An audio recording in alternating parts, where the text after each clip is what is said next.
नक्सलियों के नाम पे क्या आदिवासियों की हत्या स्वीकार्य हो सकती है? हम लोग इसका विरोध करते हैं। हम नक्सलवाद के समर्थक नहीं है, लेकिन आदिवासियों को नक्सली कहकर उनकी हत्या नहीं होनी चाहिए। मैं तो वो व्यक्ति हूँ जिसके खुद के ऊपर एनएसए नेशनल सिक्योरिटी एक्ट लगा जब मैं अपने लोगों के लिए लड़ने गया, और 2 अप्रैल 2018 को मेरे जैसे बहुत सारे लोगों पे लगा। चंद्रशेखर, धन्यवाद सभापति जी।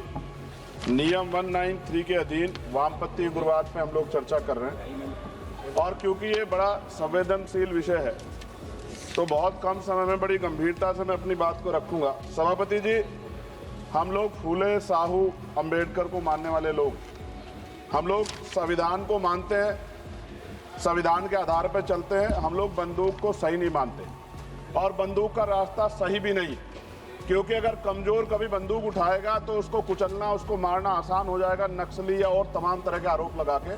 इसलिए बाबा साहब ने कलम की बात की और कलम को हथियार बताया। सभापति महोदय, मगर सवाल ये है कि 1947 में जब हम लोग आज़ाद हुए तो इस देश का जो वंचित वर्ग, SC, ST, OBC, जब 15 अगस्त को आज़ादी का सवेरा आ गया तो क्या जल, जंगल, जमीन में बंटवारा हुआ? उसको उसका हक अधिकार मिला? अगर उसको जमीन मिल जाती, घर मिल जाता, उसको अवसर मिल जाते तो आज प्रधानमंत्री आवास योजना नहीं चलानी पड़ती। सभापति महोदय, जमीन का राष्ट्रीयकरण नहीं हुआ। इसलिए मैं बहुत जिम्मेदारी, क्योंकि मैं तो वो व्यक्ति हूँ जिसके खुद के ऊपर एनएसए नेशनल सिक्योरिटी एक्ट लगा जब मैं अपने लोगों के लिए लड़ने गया, और 2 अप्रैल 2018 को मेरे जैसे बहुत सारे लोगों पे लगा, क्योंकि हम अपने हक की लड़ाई लड़ रहे थे। सवाल यह है, नक्सलियों के नाम पे क्या आदिवासियों की हत्या स्वीकार्य हो सकती है? हम लोग इसका विरोध करते हैं। हमारा स्टैंड है, हम नक्सलवाद के समर्थक नहीं है, लेकिन आदिवासियों को नक्सली कहकर उनकी हत्या नहीं होनी चाहिए।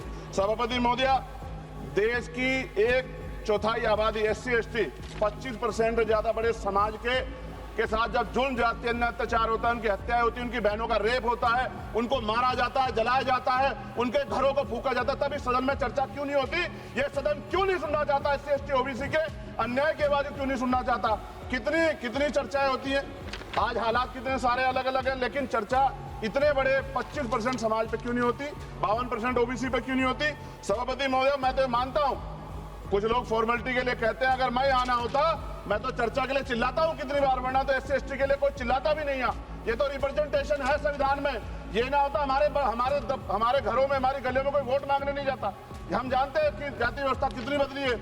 और एक हमारे सज्जन कह रहे थे कि जाति व्यवस्था की वजह से एक दलित ने छोड़ दिया नक्सलवाद को, लेकिन सवाल यह है, बाबा साहब अम्बेडकर ने भी ये धर्म छोड़ा था क्योंकि यहाँ जाति व्यवस्था खाई है, ऊंच नीच का भाव। सभापति महोदय, हमारे सम्मानित एक भाजपा के सांसद जवाब दे रहे थे बड़ी चिंता के साथ। सभापति, बहुत इंपॉर्टेंट है, आप सुनिए, बहुत इंपॉर्टेंट है ये।